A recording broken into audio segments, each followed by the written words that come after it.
नाज़रीन इकराम, अस्सलामु अलैकुम वरहमतुल्लाहि वबरकातुहू। जी सलाम पर आप सबका खैर मक़दम है।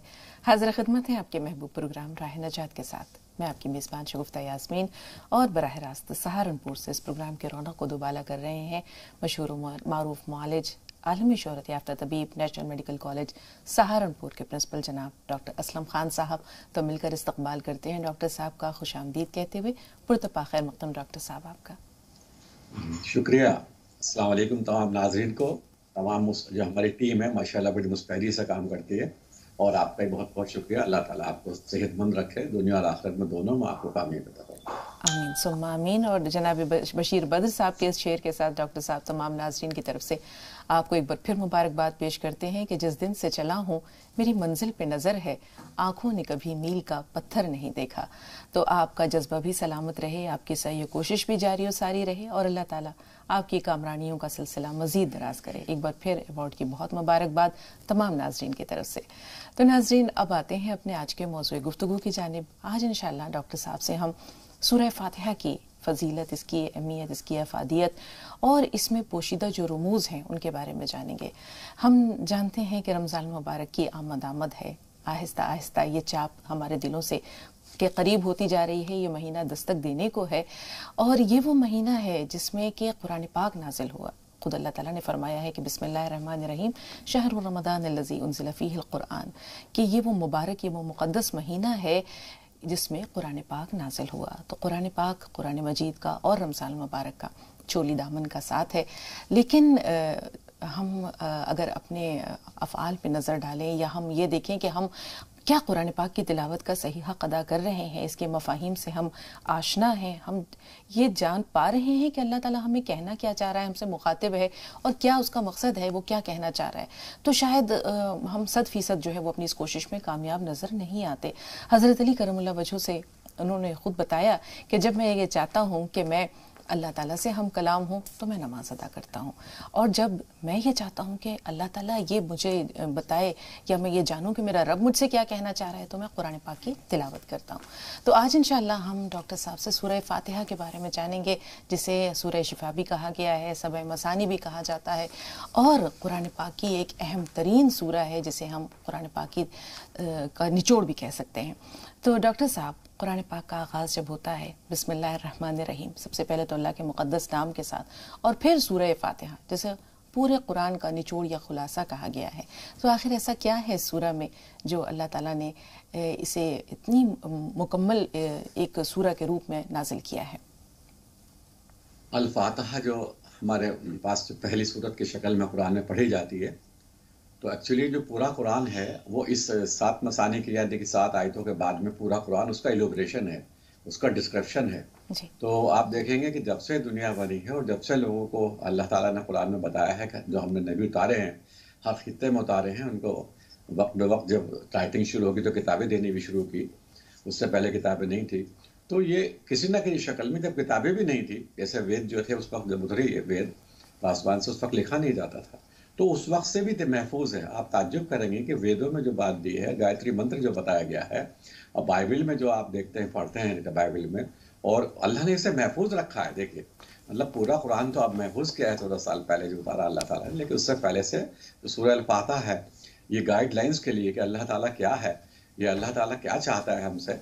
तो हम लोगों के लिए ये चीज़, हर जो आज भी दुनिया में जिन्हें मज़ाहिब कहते हैं, चाहे वो हिंदू मज़हब हो, ईसाई मज़हब हो, यहूदी मज़हब हो, सबके अंदर कहीं ना कहीं ये पिन्हा है, उसके जिस्म के अंदर ही पिन्हा है, उनकी किताबों के अंदर भी मज़कूर है। तो सूरह फातिहा को मतलब हम अगर गौर से समझ के पढ़ लें तो यकीनन जो इसको ख़ास तौर से हमें पढ़ना चाहिए। मतलब कुरान को मैं कहता हूँ कि तवस्सुम के साथ, तवस्सुम का मतलब होता है रिफ्लेक्शन, यानी कि जोड़ करके पढ़े, इंटरलिंक्ड है कुरान की सारी। और ये जो आयत है सूरह फातिहा, ये तो हर आयत से इंटरलिंक्ड है। तो इंटरलिंक मिसाल के तौर पर सूरह बकर की अगर आप 62 आयत पढ़ेंगे तो उसमें अल्लाह ताला कह रहे हैं वेरीली। वेरीली का मतलब होता है हिंदी में विदाउट, निसंदेह, विदाउट एनी डाउट। अल्लाह ताला कह रहे हैं कोई शक नहीं है आपको, इस पर शक मत करिए जो मैं कह रहा हूँ आपसे। मेरा प्रिंसिपल है कि चाहे तो यहूदी हों, चाहे ईमान वाले हों, जो इस वक्त मुसलमान जब कुरान उतर रहा था उनको कहा गया कि आप हों, और चाहे यहूदी हों, चाहे ईसाई हों, और चाहे साबई हों, क्योंकि उस वक्त हिंदू कौम का नाम हिंदू कौम नहीं था। तो साबई कौम जो मानी जाती है वो बाकी वो लोग माने जाते हैं जो इनसे अलग थे। तो इस कौम का जिक्र करते हुए अल्लाह ताला ने ये कुरान में कहा है कि इनके लिए ना तो ये इनके लिए बड़ा अजर है और ये गमगीन नहीं होंगे। उनकी शर्त रख दी, क्या है कि ये एक तो ईमान लाएंगे और साथ साथ जो है उनको अपना सूरह फातिहा में कितनी बड़ी बात कही कि ये रहनुमाई इनके लिए होगी, उन लोगों के ऊपर चलेंगे जिनको हिदायत याफ्ता हैं, सिरात मुस्तकीम जिसे कहा गया है। तो सिरात मुस्तकीम या जिन पर अल्लाह ने इनाम किया है वो लोग हैं। अब उसमें देखिए इस सूरत की कितनी बड़ी मतलब एक विजडम है अल्लाह ताला की कि इसको बांध के नहीं रखा। जैसे बहुत से लोग बड़े बड़े आलिमों को देखा है, मेरे नबी जिक्र करते हैं या हमारी मेरा कुरान कहते हैं, नहीं, ये सारी दुनिया के लिए कुरान है। अलहम्द के मायने ये हैं कि सारी तारीफें, चाहे वो केमिस्ट्री की हो, फिजिक्स की हो, साइंस की हो, ग्रेविटेशन ऑफ लॉ की हो, जिस भी साइंटिस्ट ने दुनिया में कोई चीज़ जो अप्लाइड साइंस है उसने बनाई है या उसके फार्मूले दिए हैं, वो सारी तारीफें अल्लाह की हैं और वो सारी अल्लाह ताला ने पहले से बिखेर रखी हैं पोटेंशियल शक्ल में, बिलकुव्वत शक्ल में। उनको बिल फाल लाने के लिए जो हम काम करते हैं वो अल्हम्दुलिल्लाह रब्बिल आलमीन का यकीनन उसका एक बहुत बड़ा जिस्ट है। बिल्कुल डॉक्टर साहब, जिस तरह कुरान पाक सरचश्मे हिदायत है तमाम इंसानियत के लिए, इसी तरह कुरान पाक की तालीमात भी जो हैं वो किसी फ़र्द वाहिद के लिए या किसी ख़ास कौम, किसी मिल्लत के लिए नहीं है, ये तमाम लोगों के लिए। देखिए कई मकामात पर अल्लाह ताला ने या अय्युहन नास कहकर मुखातिब किया है। अभी जैसे आपने बताया कि इसमें जो है वो हर इंसान के लिए कहीं ना कहीं हिदायत और रहनुमाई पोशीदा है। ज़रूरत है बसीरत की, ज़रूरत है बसारत की। तो अभी जैसे आपने कहा कि सूरह फातिहा जो है ये इसका जिक्र साबिक़ा किताबों में भी मिलता है। रसूल पाक सल्लल्लाहु अलैहि वसल्लम की वो हदीस याद आ रही है, ये आपका वो एक बयान जब आप सहाबा इकराम के साथ बैठे हुए थे और आपने बताया कि तौरात सबसे जिसको कहते हैं कि वज़नी और सबसे पहली जो किताब हज़रत मूसा अलैहिस्सलाम पर उतरी, सुहफ़ इब्राहिम के बाद की बात कर रहे हैं, किताबों आसमानी किताबों की बात कर रहे हैं, तो ये अलवाह की शक्ल में थी, बड़ी बड़ी तख्तियाँ थीं और बड़ी वज़नी। तो रसूल पाक सल्लल्लाहु अलैहि वसल्लम ने फरमाया कि तौरात के बदल में अल्लाह ताला ने मुझे सूरह फातिहा अता की, इंजील के बदल पे मुझे सूरह माइदा अता की, ज़ुबूर के बदले मुझे हवामीम यानी जो हामीम से आगाज़ होती हैं जिन सूरतों की, वो मुझे दिए गए, और कुरान पाक जो है वो उसके ज़रिए मुझे अल्लाह ताला ने शर्फ और एहसास बख्शा।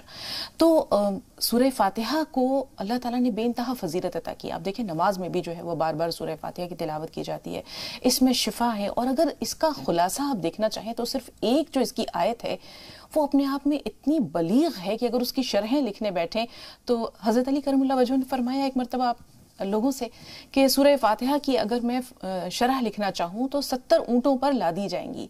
तो आप बार बार ये कहते हैं कि ज़रूरत है कि हम जानें कि कुरान पाक में अल्लाह ताला ने क्या कहा है। और पहले जो थे वो लोग ना सिर्फ ये कि आपस में बैठकर गुफ्तगू किया करते थे, इसकी शरहों के बारे में जानते थे, तफसीर जो है वो लिखी जाती थी। आज हमारे पास वक्त बहुत महदूद है, हमने कुरान पाक को जुज़दान में लपेट कर रख दिया है। रमज़ान मुबारक आएगा, ये जुज़दान से निकाला जाएगा, और हम सबकी बात नहीं कर रहे लेकिन बड़ी तादाद में ऐसे लोग हैं जो इसको रमज़ान से मंसूब कर लेते हैं, जबकि रसूल पाक सल्लल्लाहु अलैहि वसल्लम ने बार बार फरमाया है कि कुरान पाक जितना तुमसे हो सके लेकिन रोज़ाना की बुनियाद पर पढ़ो। तो हम अगर एक आयत इय्याका नअबुदु व इय्याका नस्तईन, इसके बारे में आपसे जानना चाहें कि ये सूरह फातिहा का खुलासा है, ये एक आयत क्या कहती है? ये एक आयत बिल्कुल ठीक कहा आपने। देखिए पूरा कुरान का खुलासा पहली आयत है, अल्हम्दुलिल्लाहि रब्बिल आलमीन।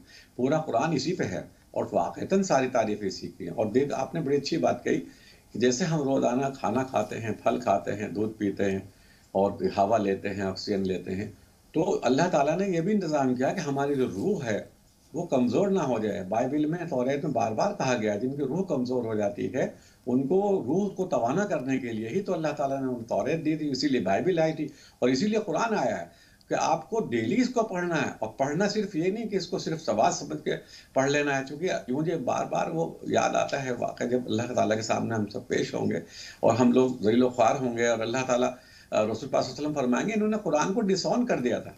तो कुरान को डिसऑन करने का मतलब क्या है कि हमने कुरान से रूहानी ग़िज़ा नहीं ली थी, हम सिर्फ कुरान को ये समझते रहे कि मसले मसाइल की किताब है, तलाक देने तलाक लेने की किताब है, निकाह की किताब है। नहीं, ये हमारी जो अंदर अल्लाह ने हर इंसान के अंदर रूह रखी है, ये उसका फीडबैक है, उसका फीड है, उसका खाना है। इस तरह विटामिन की कमी की वजह से हमारा जिस्म कमज़ोर हो जाता है, ऐसे ही जो कुरान की आयतें हम समझ के ना पढ़ें और उनके हमारे अंदर वो जज्बा पैदा ना हो जो अल्लाह चाहता है।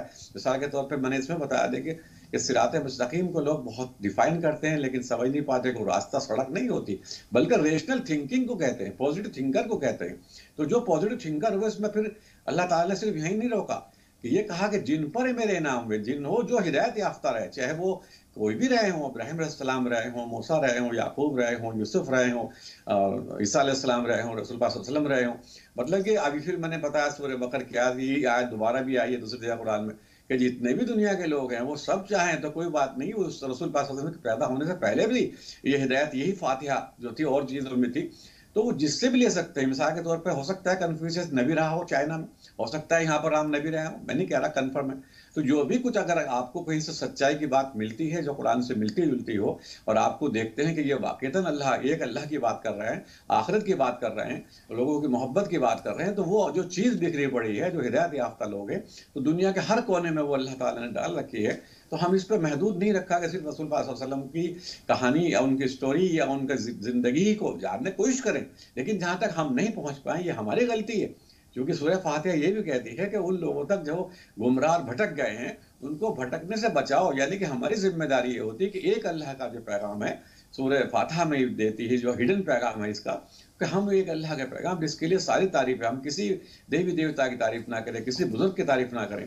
तमाम नबियों ने हमें खुदा से जोड़ा है, तमाम लोगों ने जितने भी अल्लाह ने भेजे हैं मैसेंजर्स, वो सब इसलिए आए हैं कि अल्लाह का तारुफ कराएं और अल्लाह से हमारा कनेक्शन जोड़ें। और आज साइंस ने ये बड़ा आसान कर दिया है। साइंस ने जो हामीम सजदा की आयत 53 है, उसमें बताया कि आपके नफ्स में और इस कायनात में ये सारी निशानियां एक दिन जाहिर कर देंगी, बता देंगी। सूरह फातिहा जो है यकीनन, यानी कि अल्हम्दुलिल्लाहि रब्बिल आलमीन, अल्लाह ही है सारी तारीफों के लायक, ऑल प्रेज जो है उसी के लिए होनी चाहिए। तो जब हम ये सोच के कुरान को पढ़ेंगे तो इंशाअल्लाह हमारा जो विजन होगा वो अल्हम्दुलिल्लाहि रब्बिल आलमीन होगा, ना कि अल्हम्दुलिल्लाहि रब्बिल मुस्लिमीन। हम आम तौर से जो पढ़ते हैं या समझते हैं, भटक जाते हैं, खुद भटक जाते हैं हम, वो सोचते हैं अल्हम्दुलिल्लाहि रब्बिल मुस्लिमीन है, वो नहीं, वो रब्बिल मुस्लिमीन रब्बिल आलमीन है। और ऐसे भी आलम आएंगे अभी, क्योंकि अभी बहुत सी चीज़ें रिसर्च नहीं हुई हैं। मिसाल के तौर पर जैसे अभी डार्क मैटर जो आया है उसके बारे में तो अभी पता ही नहीं चल पाया। उसकी तो इतनी ज़बरदस्त रोशनी है, इतनी ज़बरदस्त रोशनी है, अगर उसकी एक किरण इस दुनिया में आ जाए, इस दुनिया में नहीं बल्कि पूरी गैलेक्सी में आ जाए, तो पूरी गैलेक्सी जो है जल के राख हो जाए। तो ये देखिए उसने अपने अंदर जज्ब किया हुआ है। ये अल्लाह की तो ताकत है कि कुछ स्टार्स को उसने कह दिया आप चमको, कुछ को कह दिया नहीं नहीं चमको, सब स्टार्स को आग जला दी और हमारी जो ये ज़मीन है इस पर मिट्टी पैदा कर दी। तो कितनी बड़ी कायनात है। तो अल्लाह ताला छोटा मोटा सजदा नहीं चाहता इंसान से, क्योंकि जो इंसान है अल्लाह ताला की बेहतरीन तख्लीक है। इससे पहले जो तख्लीक की थी उस पर भी अल्लाह ने रिलाई किया था, लेकिन वो फेल हो गए। अल्लाह ने उनको बदल के फिर इंसान को खिलाफत दी आगे, और जब हमें खलीफा बनाया तो हमारा जहन और हमें सूरह फातिहा से जो ग़िज़ा लेनी है वो ये लेनी है कि मतलब how to reach God, how to get God, या रिलेशन ऑफ गॉड जो है, यानी जो दुनिया में मार्फत हासिल कर लेगा अल्लाह ताला उसी के सामने रब्बुल आलमीन सूरह यासीन में कहा है वो अल्लाह ताला सलाम फरमाएंगे उसको। तो कितनी बड़ी बात होगी, अल्लाह ताला वेलकम करेंगे जन्नत में।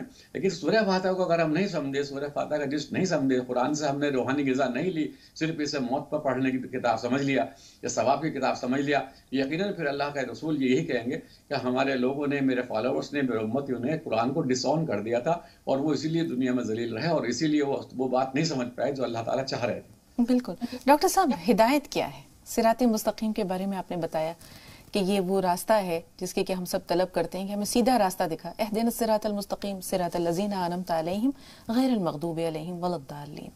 तो ये वो रास्ता है जिसकी ख्वाहिश हर इंसान के दिल में होती है कि हम इस रास्ते पर चलें। हालांकि ये डगर आसान नहीं है, कदम कदम पर रुकावटें हैं, कदम कदम पर मुश्किलात हैं, कठिनाइयाँ हैं, और इस पर चलने के लिए जिसको कहते हैं कि लोहे का जिगर चाहिए। हमारे अंदर वो अज़्म और इस्तक़लाल कहाँ है जो हज़रत बिलाल में था? हमारे अंदर वो हौसला कहाँ है जो हज़रत सुहैब रूमी में था? हज़रत अम्मार, हज़रत यासिर, हज़रत सुमैया, इन तमाम लोगों की मिसालें हमारे सामने हैं। लेकिन हिदायत याफ्ता हम सब बनना चाहते हैं, तो हिदायत के लिए करें क्या? देखिए, हज़रत बिलाल जब मुस्लिम नहीं थे तब भी वो बिलाल ही थे। हज़रत और जितने लोग थे, आप उमर को देख लीजिए, किसी को देख लीजिए, जब हमें खुदा की इस लेवल पे डिस्कवरी हो जाती है जिसे कहते हैं जिंदा खुदा, जो आयतुल कुर्सी में बताया गया है। बार बार क्यों कहा गया आयतुल कुर्सी को पढ़ने के लिए? वो अज़हद सवाब बताया गया। समझें कि अल्लाह ताला जो है वो हर वक्त एक्टिव है, हर वक्त उसे ज़रूरत नहीं किसी चीज़ की भी, उसे ज़रूरत नहीं हमारी इबादत की भी, लेकिन अल्लाह ताला देख रहा है हमारा माइंड, हमारा दिल, हमारे दिल में अगर, और ये एक सिर्फ जो है जिन्हों के बाद में सिर्फ जो है अल्लाह ताला ने इंसानों को एक ताकत दी है कि वो नेगेटिविटी को पॉजिटिविटी में बदल सकते हैं। कितने ही बुरे हालात हों, उसमें भी वो सच्चाई या उसमें भी वो रोशनी पा सकते हैं, उसमें भी अल्लाह की मदद उन्हें मिल जाएगी। क्योंकि अल्लाह ताला कुरान में यही नहीं, और उन्हें जोड़ के देखिए सूरह फातिहा को, फ़इन्न मअल उसरि युसरा, मतलब हर कोई भी नेगेटिविटी आएगी, इसका मतलब ये है तो पॉजिटिविटी भी वहाँ छुपी भी मिलेगी। लेकिन हमें वो पोटेंशियली, वो हमें अल्लाह ने ताकत दी है कि हम उसको डिस्कवर करें। ये डिस्कवरी जब होती है तो उस वक्त ऐसा लगता है कि अल्लाह और हम एक हो गए, मतलब अल्लाह हमारे अंदर हमारी इंस्पिरेशन हमें दे रहा है। तो हम उस वक्त जो मायूस नहीं होते। इसीलिए कहते हैं कि जो मायूस हो जाते हैं मोमिन नहीं है। तो मुसलमान को चाहिए कि जब भी ऐसे हालात हो, सिरात मुस्तकीम यही है, तो उसमें से वो रास्ता ढूंढे जो उसके रसूल पाक सल्लल्लाहु अलैहि वसल्लम का रास्ता था, यानी कि आसान रास्ता था, मोहब्बत का रास्ता था और पॉजिटिव रास्ता था, तामीरी रास्ता था, यानी सस्टेनेबल डेवलपमेंट का रास्ता था। अगर आपने सस्टेनेबल डेवलपमेंट नहीं, बैलेंस ढूंढी, या आपको किसी यहूदी से नफरत है, या किसी पर्टिकुलर किसी मजहब से नफरत है, किसी के कल्चर से नफरत है, तो फिर आप सिरात मुस्तकीम पर नहीं है। भले ही आप कितनी नमाज रोज़ा अदा करते रहें, ये ज़रूरी है कि आपको सिरात मुस्तकीम को समझना होगा। और वो कोई एक, बहुत से लोग लाइन खींच के दिखाते हैं, एक लाइन ये जा रही है, इधर से जा इधर से, वो लाइन नहीं है। वो हमारे ब्रेन के अंदर एक इनविजिबल लाइन होती है, और वो लाइन जो है हमें बार बार भटकाती है, जैसे शैतान कहते हैं ना कि आपको नेगेटिविटी में लाता है। लेकिन हमें वहां से वापस आना जो है वही सिरात मुस्तकीम है, यही जिहाद अकबर है। बिल्कुल बिल्कुल डॉक्टर साहब। और फरिश्तों ने इसीलिए हजरत आदम अलैहिस्सलाम की तख्लीक के वक्त अल्लाह ताला से दरियाफ्त किया था कि हम तो तेरी इबादत के लिए मौजूद हैं, फिर तो इंसान को क्यों पैदा कर रहा है। तो अल्लाह ताला ने यह चाहा कि एक ऐसी मखलूक हो जो शऊर की सतह पर अल्लाह ताला को दरियाफ्त करे, उसे पाए और फिर मोहब्बत का हक जहां तक हो सके अदा करे। दर्द दिल के वास्ते पैदा किया इंसान को, वरना ताहत के लिए कुछ कम न थे कर रूपियां।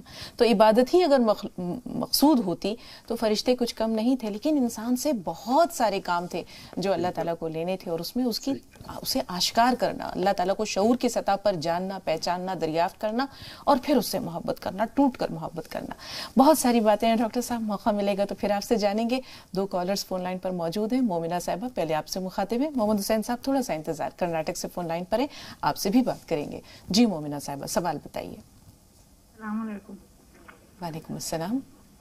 हाँ, मेरे 2 सवाल हैं। हाँ, पहला सवाल। एक सवाल, हमको बहुत घबराहट, बेचैनी होती है, जैसे बार बार वजू करना और हाथ धोना, धोआ हुआ चीज को धोना बार बार। बहुत हम परेशान रहते हैं। 20 साल से हमको ये परेशानी है।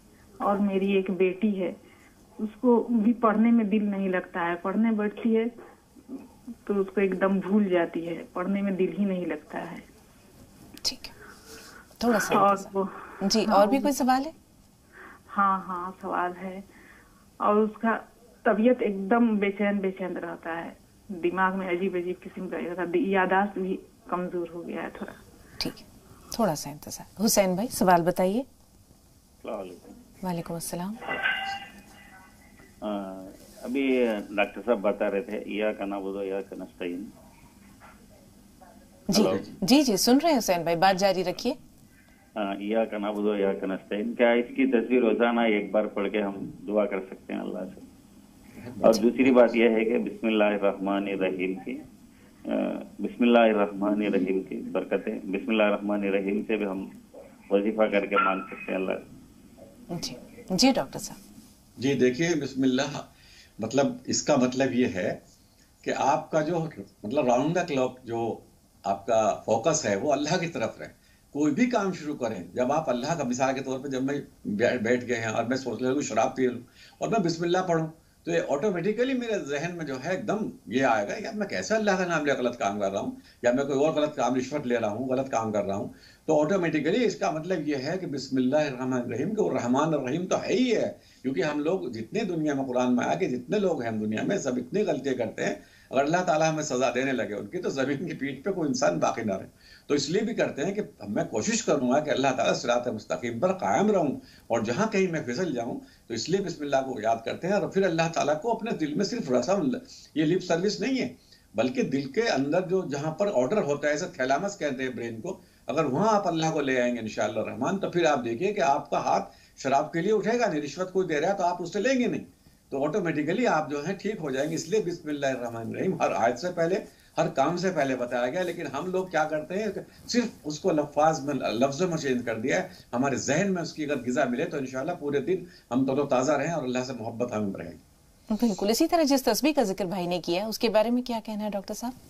जी देखिए, तस्बीह के मायने जो है रसूल पाक सल्लल्लाहु अलैहि वसल्लम ने, सहाबा ने, देखिए ये जो चीज़ें हमारे अंदर आई हैं ईसाइयों से, चूँकि जो ईसाई मुसलमान हैं, यहूदियों से, उनसे, या दूसरे मज़हब के लोग आए, तो वहाँ पर जो है खुदा को लिप सर्विस की जाती थी। तो तस्बीह एक 1000 दाने की तस्बीह पढ़ी जाती थी। तो देखिए आप, रसूल पाक सल्लल्लाहु अलैहि वसल्लम के हाथ में कभी तस्बीह नहीं थी, इब्राहीम अलैहिस्सलाम के हाथ में कभी तस्बीह नहीं, किसी सहाबा के हाथ में कभी तस्बीह नहीं, जितनी हमारी माएँ हुई उनके हाथ में तस्बीह नहीं। तस्बीह होती है खुदा को हर वक़्त कायनात में देखना। खुदा को जब आप देख रहे हैं, साइंस में देख रहे हैं, जो अल्लाह ताला ने बार-बार कहा है कि कायनात में जो मैंने साइंस बिखेरे हैं, जैसे सूरज, चाँद, जितनी चीज़ें भी हैं, आज साइंस ने उनमें से डेरिवेटिव ले लिया, उनका फार्मूला ले लिया। मिसाल के तौर पे जो वेलोसिटी ऑफ लाइट है, उससे हमने लाइट ईयर्स बना लिए हैं, हमने गैलेक्सीज ढूंढ ली हैं। तो हमने अगर ये चीज़ पहले कर ली होती, यही तस्बीह है, तो तस्बीह ने हमने पढ़ी नहीं, तो गैर मुस्लिम जिन्होंने कुरान नहीं पढ़ा, उन्होंने उस साइंस से जो है दुनिया को बहुत सिविलाइज्ड कर दिया, बहुत आगे साइंस ले गए। आज हम हज को जाते कितना आसान तरीका बना दिया, वरना पहले कितनी मुश्किलात आती थी। सचमुच एक बहुत बड़ा जिहाद था। आज सारी इबादतें, सारी चीज़ें, हमारी लाइफ, मतलब मैं आपसे बात कर रहा हूँ, कितना आसान बना दी। तो अगर तब आपकी तस्बीह ह्यूमैनिटी में कुछ गिवर बन के आपको दे रही है, तो आप सचमुच तस्बीह कर रहे हैं, सचमुच अल्लाह को अपने दिल में हर वक्त समाये हुए हैं। और आप जब सिर्फ, मैं देखता हूँ लोग बात कर रहे हैं, तस्बीह के दाने भी गिन रहे हैं। तो ये जो चीज़ होती है, इससे क्या होता है कि आप जो है एक हैबिचुअल हो जाते हैं। और अल्लाह को जब आप जाने, तो वो हैबिचुअल के लेवल पे नहीं, बल्कि कॉन्शियस के लेवल पे जाने, ये अल्लाह चाहता है। बिल्कुल डॉक्टर साहब, अल्लाह ताला को जो है वो मिकदार मतलूब नहीं है, मयार मतलूब है। हम ये देखते हैं कि रसूल पाक सल्लल्लाहु अलैहि वसल्लम ने फरमाया कि दिन में 70 मरतबा से ज्यादा मैं इस्तिग़फ़ार पढ़ता हूँ। तो रसूल पाक सल्लल्लाहु अलैहि वसल्लम को तो इसकी जरूरत ही नहीं थी, लेकिन अल्लाह ताला से अपने आप को जोड़े रखने का एक तरीका यह है कि हर वक्त जिक्र किया जाए। उसमें तादाद मतलूब नहीं है, उसमें तादाद जो है उसकी जरूरत नहीं होती, बस एक राब्ता है, एक कनेक्शन है, जो जिक्र के रूप में अल्लाह ताला और बंदे के दरमियान रहता है।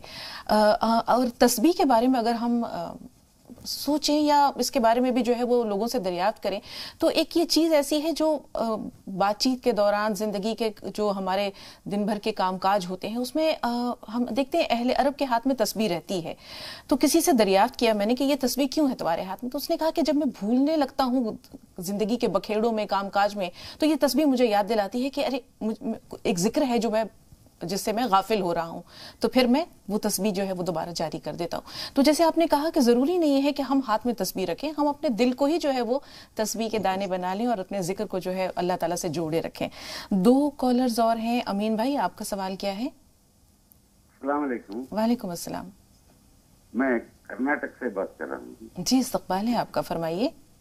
हमारे अहलिया की तबीयत थोड़ी नासाज रहती है, मगर ये पाँव थोड़े सूजे रहते हैं, ये पूछना था डॉक्टर साहब से। डॉक्टर साहब, इनकी कैफियत के बारे में अहलिया की कुछ आप जानना चाहेंगे? सिर्फ पाँव के सूजन का जिक्र किया है इन्होंने। गालिबन जो पाँव में सूजन आती है, हाँ। तो वो जो आती है यूरिक एसिड बढ़ने से आती है और क्रिएटिनिन की वजह से आती है। तो ये ध्यान रखें, अपना क्रिएटिनिन और यूरिक एसिड का टेस्ट करा लें इंशाल्लाह। अगर वो बढ़ा हुआ है तो प्रोटीन वाली चीज़ें ना खाएं, और प्रोटीन वाली चीज़ें आमतौर से जो बाजार में बिकती हैं, बहुत मशहूर करते हैं, प्रोटीन एक्स लीजिए, ये लीजिए, वो लीजिए, तो वो ना खाएं इंशाल्लाह, उसका परहेज रखें। और अगर फिर भी मान लो इनकी रिपोर्ट में गड़बड़ आती है, तो वो हमें बताएं इंशाल्लाह रहमान। और फिलहाल तो ऐसा कर सकते हैं कि सीपल माजून और जो हमारा करिश्मा ये पेनिल ऑयल है, इसका इस्तेमाल मालिश के तौर पे भी कर सकते हैं, और साथ साथ 1 बूंद सुबह 1 बूंद शाम आधा कप गर्म पानी में मिला के पी सकती हैं। इंशाल्लाह फ़ायदा हो जाएगा उन्हें। फिर भी कोई बात हो रिपोर्ट भेज दें, इसे KFTB रिपोर्ट कहते हैं, क्रिएटिनिन और यूरिक एसिड की भेज दें, तो भी हमारे लिए बहुत रहेगा। जी, सलीम भाई कानपुर से, क्या सवाल है आपका?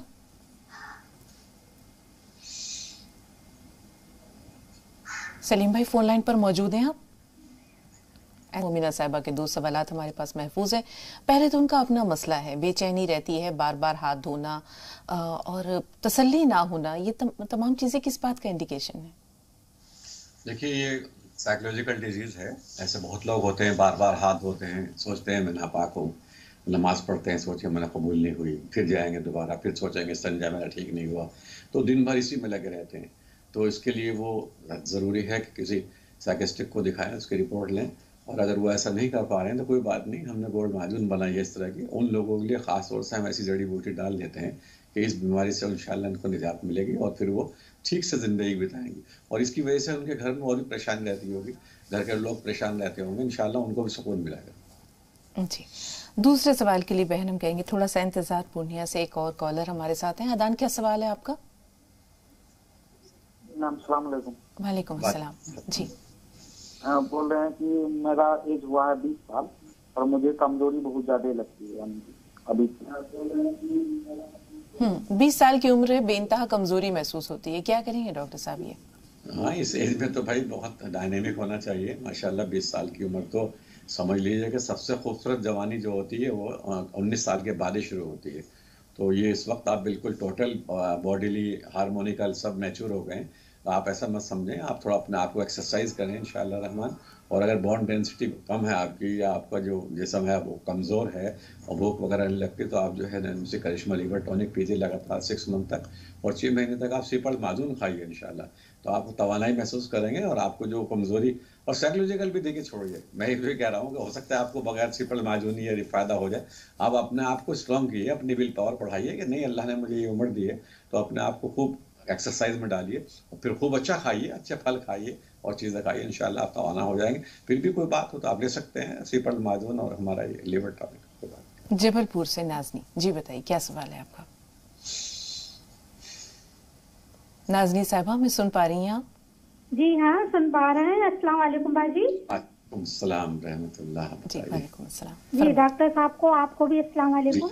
वालेकुम सलाम जी, ये हमने अभी एक बार फोन लगाया था लेकिन वो अच्छे से समझ में नहीं आया। आपने जो दवा बताई थी, हमारे आंखों में मतलब से दोनों आंखों से आंसू भी बहते हैं और आंखों में जलन होती है।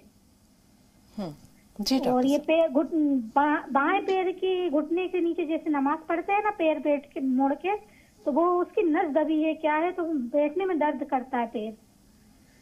जी जी, जो दर्द है उसके लिए तो करिश्मा पेनिल ऑयल का इस्तेमाल करें। जी एक और ये सच्चा कहते हैं कि कान में से सन सन की आवाज आती है बाएं कान में से। ठीक जी, अब बारी बारी सुनती जाइए, पहले आपके पैरों का इलाज हो रहा है। जी डॉक्टर साहब। हाँ, तो उसमें तो करिश्मा पेनिल ऑयल और सीपल माजून आप खाएं, इंशाल्लाह कहीं भी दर्द होगा, घुटने के नीचे हो या ऊपर हो, वो कोई दिक्कत नहीं आएगी। और मोबिलिटी जो आपकी जो माइल्जिया जिसे कहते हैं, यानी कि जो आपकी मसल्स हैं वो बिल्कुल रिलैक्स रहा करेंगी, उनमें करंट्स नहीं आएंगे। इससे आप ये करें, फायदा होगा। और कान के लिए मैं आपको बता रहा हूँ कि आप ये करें, ऐसे रख लें और भौरे की आवाज निकालें, इसे कहते हैं भ्रामरी प्राणायाम कहते हैं। तो अगर आप इस तरह से 3 बार रोज करेंगे सुबह शाम तो ठीक रहेगा। और आंखों के लिए आप इस तरह से हल्की हल्की मालिश करें।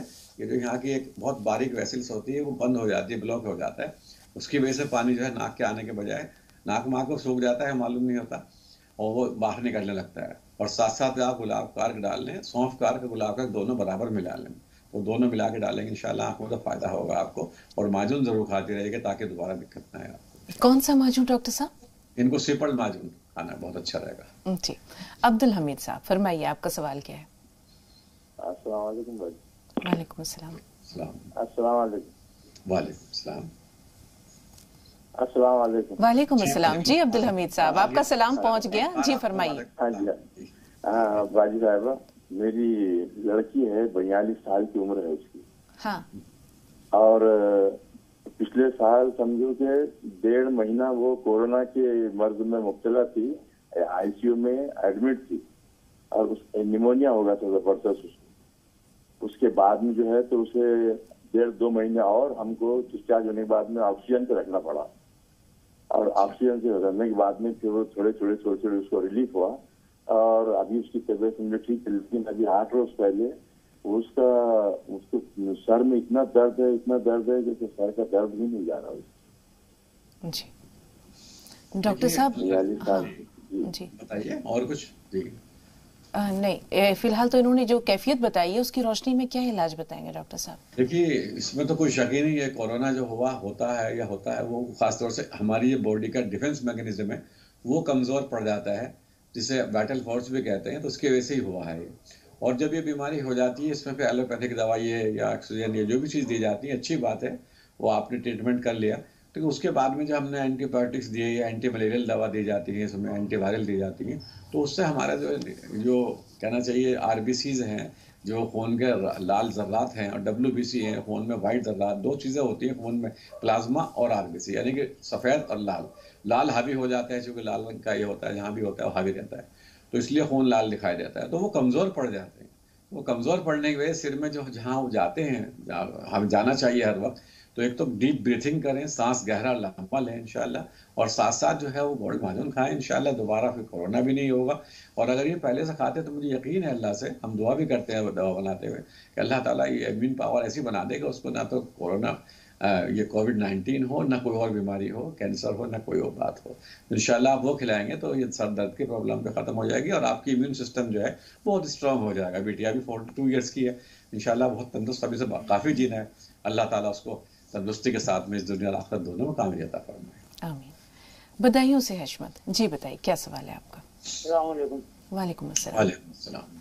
जी, मैं डॉक्टर साहब से मशवरा ले रहा था कि मैं जब लेटता हूँ नहीं जी, देखो सवाल लंबा है, मेरा है एक ही। नहीं, आप तसल्ली से बताएं जी। जब मैं चित्त लेटता हूँ तो मुझे जब तक जगता रहता हूँ जब तक तो कोई बात नहीं है, और जब मुझे नींद आने लगती है तो सांस नाक में से निकल तो जाती है मगर वापस नहीं जाती। वापस जाने में फरना के ऐसे आते हैं कि मेरा गला बंद हो जाता है। क्यों होता है ऐसा डॉक्टर साहब? देखिए, कोई साइनसाइटिस की प्रॉब्लम है इन्हें, तो ये ENT सर्जन के पास जाएं, इंशाल्लाह वो दवा देंगे, वो ठीक हो जाएंगे। लोकल तरह की जो हमारी मेम्ब्रेन होती है, स्वेलिंग आ जाती है इस पे, या वहाँ पॉलिप हो जाते हैं, तो जो भी कोई बात होगी आप हमें रिपोर्ट भेज दिए इंशाल्लाह रहमान उनकी ENT सर्जन की, तो हम दवा भेजेंगे, आप ठीक हो जाएंगे। कोई सी बात जी। संभल से नसरीन, फरमाइए क्या सवाल है आपका? हाँ, अस्सलाम वालेकुम। वालेकुम अस्सलाम। हाँ, मेरा सवाल ये है, मेरी बेटी है 20 साल की, उसका कान बहता है बहुत। जी। कान बह रहा है उनका, कभी मतलब 15 दिन के बाद, 1 महीने के बाद, 3 महीने के बाद बहता रहता है, लगातार नहीं बहता है। आपने डॉक्टर को दिखाया? हाँ, डॉक्टर को दिखाया, दवाई खा लेती है तो सही रहे, फिर दवाई खा ले फिर ऐसी हो जाए। जी जी डॉक्टर साहब। डॉक्टर साहब बातचीत से लग रहा बिजनौर साइड की लग रही है, क्या बहरिया कह रही है ना, वहाँ पर ऐसे संभल से है ये जी। संभला और उस तरफ भी ऐसे ही। एक बार मैं जब वहाँ पढ़ता था ना, तो उस टाइम 76 की बात है, तो एक आदमी गाना गा रहा था, घूंघट उठा रिया हूँ मैं, तो मैंने सोचा यहाँ की बोली क्या ये बात है, आज फिर वो दोबारा से लिंक हुआ। तो खैर कोई सी बात नहीं है। देखिए CSOM जो होता है ना, क्रोनिक सपरेटिव ओटाइटिस मीडिया, ये एक बीमारी होती है। तो ये क्रोनिक सपरेटिव ओटाइटिस मीडिया जो है, आप लिख लें, इस दवा को बता रहा हूँ इंशाल्लाह, लेकिन लगातार 3 महीने कम से कम दें, और 3 महीने के बाद मुझे आप फिर इत्तला दें। सेप्टिलिन यह मेरी ही बनाई हुई दवा है, और जो खास तौर से जिस कंपनी ने बनाई थी उन्होंने मुझे सर्टिफिकेट दिया था, आज ये पूरी दुनिया में जा रही है, बिक रही है। तो टैबलेट्स आती हैं सेप्टिलिन की, एक सुबह एक दोपहर एक शाम, 3 बार दीजिए इंशाल्लाह। मैं समझता हूँ CSOM जो है, बिल्कुल ये ना सोचे ठीक हो गया, अगर वो पस नहीं भी आ रही है तभी आप देते रहें, हो सकता है 3 महीने के बाद मैं फिर रिपीट करूँ। 3 महीने बाद आप सवाल करें इंशाल्लाह, हमारे नंबर्स पे उनका मैसेज कर दीजिएगा क्या फ़ायदा है मुझे। तो वो टैबलेट सस्ती भी है, अच्छी भी है। डॉक्टर साहब ये दिन में, हाँ, दिन में ये कितनी बार लेनी है? 3 बार। बच्चे की वैसे अगर हेल्दी, ये वेट के हिसाब से होता है, अगर वेट 50 से ज़्यादा है तो 2 सुबह 2 दोपहर 2 शाम लेनी है, और अगर वेट कम है तो 1 सुबह 1 दोपहर 1 शाम लेनी है, 3 बार लेनी है। एक बार नाम दोहरा दीजिए और स्पेलिंग के साथ, ताकि वो लिख ले। SEPTILLIN, सेप्टिलिन। ये आयुर्वेदिक दवा है, तो ये माशाल्लाह मैंने ही इजाद की थी 90+ में, लेकिन उस वक्त मैं फार्मेसी या मैं कहीं TV वगैरह पर आता नहीं था, तो लोगों ने फिर इसको बनाया, तो माशाल्लाह उन्होंने सर्टिफिकेट दिया मुझे कि आपकी दवाई जो है बहुत हिंदुस्तान ही नहीं बाहर के मुल्कों में बिक रही है। माशाल्लाह। मंजूर भाई से बात कर रहे हैं। जी भाई, क्या सवाल है आपका? मंजूर भाई सुन पा रहे हैं? हमारी आवाज आप तक पहुंच रही है मंजूर भाई? राब्ता नहीं रहा। एक सवाल महफूज है डॉक्टर साहब। 20 साल बच्ची की उम्र है, जैसे बताया था मोमिना साहिबा ने, बच्ची की याददाश्त भी कमजोर है और उसे भी बेचैनी रहती है, जो पढ़ती है वो भूल जाती है, पढ़ने में दिल नहीं लगता। कुछ माँ की कैफियत बच्ची में भी पाई जाती है, वही बेचैनी, वही घबराहट, वही एक काम को बार बार रिपीट करना। जी बिल्कुल हो जाती है। देखिए, अगर माँ को कोई बीमारी होती है तो बच्चों में भी आ सकता है, DNA में आ जाती है, तो इन दोनों के लिए वही दवाई है। देखिए, हमने ब्रह्मी बूटी, भृंगराज, इन सब के लिए, खासतौर डिप्रेशन में ना जाएं ये, क्योंकि ऐसे लोग अक्सर बाद में बहुत सारे डिप्रेस भी हो जाते हैं, क्योंकि लोग उनको सोचते हैं जानबूझ के कर रही है इस तरह की बातें, बार बार सफाई की, या दूसरों को भी गंदा समझ रही है, तो इस तरह की जो बातें होती हैं तो उससे घर में एक अलग माहौल बनता है। तो साइकियाट्रिस्ट की रिपोर्ट लें, इंशाल्लाह उनकी भी, और जो दवा मैं समझता हूँ वालदा की होगी वही गालिबा इनकी भी दवा होगी। और अगर कुछ फ़र्क होगा तो इनकी रिपोर्ट भेज दें, तो इंशाल्लाह हम उसकी दवा अप्रोप्रिएट दवा बना के भेज देंगे, ठीक हो जाएंगी। ऐसे बहुत पेशेंट ठीक हो गए हैं। ये एक तरह की साइकोलॉजिकल डिजीज़ है। लोग ये सोचते हैं साइकोलॉजिकल डिजीज़ को आप डिजीज़ ही नहीं मानते, वो डिजीज़ है सचमुच। तो आप बेफिक्र रहें, इंशाल्लाह इससे बाहर आ जाएंगे। आगरा से फरा जी, बताइए क्या सवाल है आपका? अस्सलाम वालेकुम अस्सलाम जी। जी, मेरे माथे के ऊपर बारीक बारीक व्हाइट से दाने हैं और पलकों के ऊपर हो गए हैं और आँख के अंदर भी हैं। अब उसकी समझ में नहीं आ रहा मैं उसका क्या इलाज करूं। कब से हैं ये दाने? ये 3 महीने हो गए मेरे दानों को। तो आपने डॉक्टर को दिखाया? जी, मैंने डॉक्टर को दिखाया। उन्होंने कहा वायरल इन्फेक्शन है और मुझे डायबिटीज भी है। 20 साल से मैं इंसुलिन लेती हूँ। डायबिटीज है? हाँ, इंसुलिन लेती है डॉक्टर साहब, ये इंजेक्शन। और एक और बहुत खास मेरा सवाल है डॉक्टर साहब से कि मेरी बेटी अभी 17 साल की है, 12 साल की उम्र में उसको डायबिटीज हो गई। तब मैंने बहुत इलाज करवाया लेकिन वो सही नहीं हुई। तब उसका इंसुलिन ही शुरू हो गया है। इस वजह से मैं बहुत ज्यादा परेशान हूँ अपनी बेटी की तरफ से। एक ही बेटी है मेरे पास। अल्लाह ताला उसे भी शिफा दे और आपको भी शिफा कामिल अता करे। जी डॉक्टर साहब। जी देखिए, वाक़तन ये बात सही है, परेशान है ये। अल्लाह ताला इनको परेशानी दूर फरमाएगा रब्बुल आलमीन।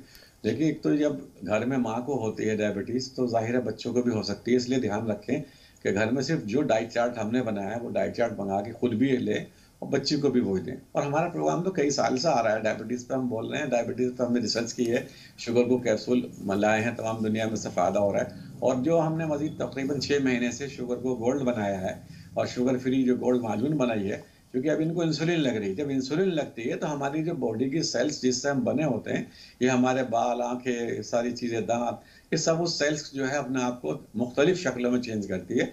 तो वो एक तरह से उन सेल्स में एडॉप्टेबिलिटी ख़त्म हो जाती है इंसुलिन लेने से। क्योंकि इंसुलिन जब आप इंजेक्शन लगवा रही हैं और अब बच्ची को लगवानी शुरू कर दी है तो उसको भी बहुत दिक्कत पड़ेगी। और उससे अल्लाह ना करे कोई और बीमारी भी हो जाए। तो आप इन चीज़ों को कम करें ग्रेजुअली, और आप जो है शुगर फ्री गोल्ड माजून खाते रहें और शुगर जो गोल्ड कैप्सूल हमने बनाए हैं वो आप इस्तेमाल करें। अगर आपकी 40 ml या 30 ml या 25 ml लग रही है रोज़ाना 2 या 3 हिस्सों में, 1 ml 0.1 ml जो है कम करते रहें और इस दवा को खाते रहें। इंशाल्लाह एक दिन, मैं समझता हूँ, अल्लाह से दुआ भी करूँगा और आप ठीक हो जाएंगी।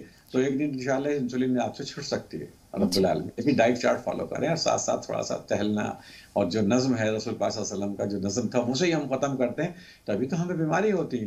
तो इंशाल्लाह उसे दोबारा से पकड़ेंगी और खुदा ने चाहा दुआ करेंगे और हम भी अच्छी से अच्छी दवा देने की और दुआ करने की कोशिश करेंगे। अल्लाह आप ठीक हो जाएंगे इंशाल्लाह।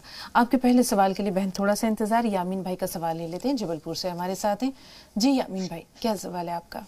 अस्सलाम वालेकुम। वालेकुम अस्सलाम।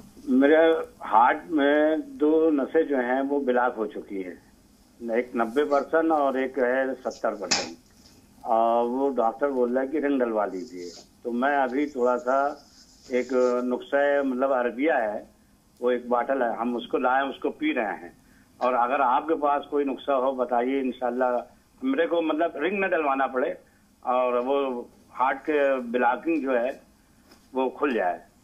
और आपकी तारीफ क्या करूं, जो अभी आपने इतना अच्छा मैडम आप बयान कर रही थी कुरान के और सूरह फातिहा का। अल्लाह आप सबको, पूरी टीम को तौफीक अता फरमाए। दीन की इसी तरीके से अगर बात पेश करेंगे तो हमारे बहुत से लोग जो है वो इंशाल्लाह दीन से थोड़ा जुड़ेंगे और उनको मालूमात भी होगी। बड़ी मेहरबानी आप लोग की, और थोड़ा हमें बता दीजिए हमारा इलाज। बिल्कुल डॉक्टर साहब जरूर बताएंगे, और शुक्रिया खास तौर पर डॉक्टर साहब का भी जो रोजाना इतने अच्छे अच्छे मौजूआत मुंतखब करते हैं इस गुफ्तगू के लिए। तो डॉक्टर साहब क्रेडिट आपको भी जाता है, शुक्रिया के हकदार और मुस्तहक आप भी हैं। भाई का जो मसला है उसके बारे में आपकी रहनुमाई ले लें। जी शुक्रिया, इनकी मोहब्बत और जहानत का। अल्लाह ताला इन्हें ज़हीन बनाए और ज़्यादा, और हमें भी बनाए रब्बुल आलमीन। क्योंकि बहुत सी बातें ऐसी होंगी जब डॉक्टर शगुफ्ता यास्मीन हम और आप अल्लाह के पहुँचेंगे तो अल्लाह ताला हमसे कहेगा कि हमने आपको ये सलाहियतें भी दी थी, ये भी दिया था। तब वहाँ पछताएंगे कि हमने इनका इस्तेमाल ही नहीं किया। और यकीनन हम कुरान पढ़ने में जो है चोरी करते हैं। कुरान को बिल्कुल हम एक रस्मी किताब समझते हैं, इसीलिए इससे वो मोती, वो जेम्स जो हैं वो हमें नहीं मिल पाते, वो रूहानी ग़िज़ा हमें नहीं मिल पाती जिसके लिए हमें भेजा गया। देखिए दिल के जो इनका है, बहुत अच्छी बात कही भाई ने कि इनको जो परेशानी है ये बचना चाहते हैं ऑपरेशन से, कोई दवा खा रहे हैं, अल्लाह ताला उस दवा से न शिफा हो जाए जो लाए हैं कहीं से अरब से। और ये कि दिल ये होता है, यहाँ पर ब्लॉकेज आ जाता है, ये जो ब्लॉकेज आता है जब इन नसों में, तो ये दिल जो है काम करना बंद करता है, स्टंट डाल के ये सब खोल देते हैं। ये तरीका होता है, मिसाल के तौर पे ये बंद हो गया तो स्टंट डाला तो ऐसा खुल जाता है, तो फिर खून चलने लगता है। लेकिन स्टंट की भी एक वो होती है, उसकी लाइफ होती है। लेकिन एक चीज़ करेंगे, वो क्या करें कि ख़ास तौर से दिल को तवाना बनाने के लिए तो रोज़ाना सूरह फातिहा को जिस अंदाज में आज हमने कहा, इससे भी ज़्यादा अच्छे अंदाज में, क्योंकि इसमें अभी बहुत से पहलू हैं जो मैंने भी बयान नहीं किए, जो मुझे मालूम है, और कुछ ऐसे पहलू हैं जो मैंने देखा कि उस पर उलमाओं का जहन ही नहीं गया, तो वहाँ पर अपना जहन दौड़ाएं। खुदा ने चाहा इस सूरह फातिहा की बरकत से यही कुरान का वजीफा है, क्योंकि हम सारी दुनिया में कुरान का वजीफा पढ़ें और ये कह दें कि यहाँ पर मेरे सामने एक हवाई जहाज खड़ा हो जाए, मैं इससे जाके हज कराऊं, तो ऐसा नहीं हो सकता। तो कुरान जो है समझ के पढ़ना और फिर अल्लाह से जुड़ना और फिर अल्लाह से विजडम लेना और फिर एक मेथोडोलॉजी करना या अप्लाइड साइंस इस्तेमाल करना, तब उसके बाद में आप जो है वो चीज़ पा सकते हैं जिस चीज़ के लिए आपने कुरान को पढ़ा। तो इसके लिए आप ये करें कि जो चीज़ ले रहे हैं अगर अल्लाह आपको फ़ायदा कर दे तो बहुत अच्छी बात है, नहीं आपको फ़ायदा हो रहा है तो कोई बात नहीं। एक तो आप जो है देखिए दिल के लिए एक बहुत अच्छा आसन है, इस वाले को यहाँ दिल पर हाथ रखें और अपनी नाक को ज़मीन से लगाएं रोज़ाना। जब आप नाक को ज़मीन से लगाएंगे तो आपका दिल बहुत तेज़ धड़केगा, ऐसा करके ज़मीन पर लगाए रखें और फिर 2 मिनट बाद उठते हुए सांस लेते हुए उठें इंशाल्लाह। ये जगह दिल पर रखें आप, खुदा ने चाह चुकी स्टर्नम के पीछे हमारा हार्ट होता है। और साथ साथ आप अगर गोल्ड माजून खा लेंगे तो गोल्ड की शिफ्ट होती है कि दिल के तमाम अमराज जो ब्लॉकेज है, जो ब्लॉकेज को खुरच के निकाल लेता है गोल्ड, और वहाँ पर जो है नई एनर्जी, नई एंटीऑक्सीडेंट जो आप खाते हैं खाने में, जैसे सेब आप रोज़ खाइए, रोज़ आप नाशपाती खाइए इंशाल्लाह, बेरी आप खाइए, मतलब ब्लूबेरी कहते हैं ना, बहुत अच्छी बाजार से मिल जाती है। ये सारे हार्ट के लिए जो काइनेज है, जो हार्ट के एंजाइम्स हैं, उसको तकवीत देते हैं। हार्ट के एंजाइम्स अगर पूरे बनते हैं तो आपकी जो है बगैर ऑपरेशन के भी खुल सकती है इंशाल्लाह। जो मैंने एक्सरसाइज बताई वो कीजिए, और सूरह फातिहा का जो इस तरह का वजीफा जो मैं चाहता हूँ कि लोग जो इनकलकेट कर लें, वो चलते फिरते कुरान बन जाए, वो चलते फिरते अल-फातिहा बन जाए, तो इंशाल्लाह जब आप ऐसे बन जाएंगे तो अल्लाह ताला खुद ब खुद आपकी बीमारी खत्म कर देगा। बहुत प्यारी बात कही डॉक्टर साहब के यकीन के बगैर हर अमल अधूरा है, चाहे वो अल्लाह की ज़ात पर हो, अल्लाह के कलाम पर हो। तो ये यकीन कामिल या पक्का मुस्तहकम यकीन, ये बहुत ज़रूरी है किसी भी मंजिल को हासिल करने के लिए, किसी भी शय को पाने के लिए। मौका मिला तो ज़रूर आपसे किसी दिन इस पर भी एपिसोड एक करेंगे। हरिद्वार से कॉलर हमारे साथ हैं, नाम वो खुद बताएंगे। जी भाई, क्या नाम है आपका? जी भाई या बहन जो भी हैं फोन लाइन पर, टीवी की आवाज म्यूट कर दीजिए, अपना नाम बताइए, सवाल क्या है? हाँ, सुन पा रहे हैं हमें? राब्ता नहीं रहा इनसे। एक सवाल बहन ने जो बताया कि उनकी आंखों के अंदर भी छोटे छोटे दाने हैं और आईलिड यानी जो उनके पपोटे हैं उस पर भी हैं। देखिए, जब मैं बयान कर चुका हूँ कि जो हमारी बॉडी की इम्यूनिटी वो खा लेती है तो हमें खोखला बदन चलता फिरता होते हैं, तो डायबिटीज़ जो है वो चलते फिरते एक लाश बना देता है यकीनन। हमारा सेक्सुअल पावर ख़त्म हो जाती है, जेनिटल ऑर्गन्स ख़त्म हो जाते हैं, हमारे अंदर जो खासतौर सिस्टम है, यूरिनरी सिस्टम है जो यूटीआई कहते हैं या किडनी कहते हैं जिसे, तो वो सिस्टम जो है वो भी कमज़ोर पड़ने लगता है। तो अपने आप को इंशाल्लाह इससे निकालें, मुकम्मल चीज़ जो अपने कोई भी प्रोसेस फूड ना लें, कोई भी तली चीज़ें ना लें इंशाल्लाह। जो हमारे डाइट चार्ट है, आप अगर दवा मंगा लें ठीक है, नहीं दवा मंगा पाती आप गोल्ड जैसे कैप्सूल्स हैं या गोल्ड शुगर फ्री वो है, तो आप डाइट चार्ट ही फॉलो करते रहें, खुदा ने चाहा तो आप उससे ही बहुत फ़ायदा होगा। हम देखते हैं कि बहुत से लोग, मैंने खुद देखा है कि कह रहे अरे नहीं शाम को और 5 ml ज़्यादा लगवा लेंगे इंसुलिन, खा लो ये चीज़, खा लो रसूल, खा लो ये चीज़ें। तो इंशाअल्लाह रहमान जब अल्लाह ताला ने आपको एक तरह से रोक दिया है, वो अल्लाह की तरफ से समझे आप इसे, तो आप रुके रहिए और अपने आप को रखिए। जो वायरल आपके हुआ है इसके लिए वैसे हमने एक पाउडर बनाया है, वो लगा के देखिए, और साथ साथ आपकी जो इम्यूनिटी वो स्ट्रांग होगी तभी ये ठीक हो पाएंगे। वैसे लेज़र से भी इसका इलाज होता है, लेज़र सर्जन जो होते हैं स्किन स्पेशलिस्ट वो भी कर सकते हैं, लेकिन हमने भी एक पाउडर बनाया, आप वो मंगा सकते हैं, और साथ साथ गोल्ड कैप्सूल बच्ची को भी दीजिए और खुद भी खाइए। इंशाल्लाह रहमान ये चीज़ भी ठीक हो जाएगी, मजीद भी कोई परेशानी नहीं आएगी। स्किन भी चूँकि ग्लो खत्म हो जाता है शुगर में, वो भी वापस आ जाएगा। जी, बहुत शुक्रिया डॉक्टर साहब, आपकी तफसीली रहनुमाई के लिए बहुत बहुत शुक्रिया। इंशाल्लाह कल भी आपसे मुलाकात होगी एक नए मौजू के साथ। तमाम नाज़रीन की तरफ से आपका भी शुक्रिया, और नाज़रीन आप सबसे भी इजाज़त लेते हैं। अस्सलामु अलैकुम व रहमतुल्लाहि व बरकातहू।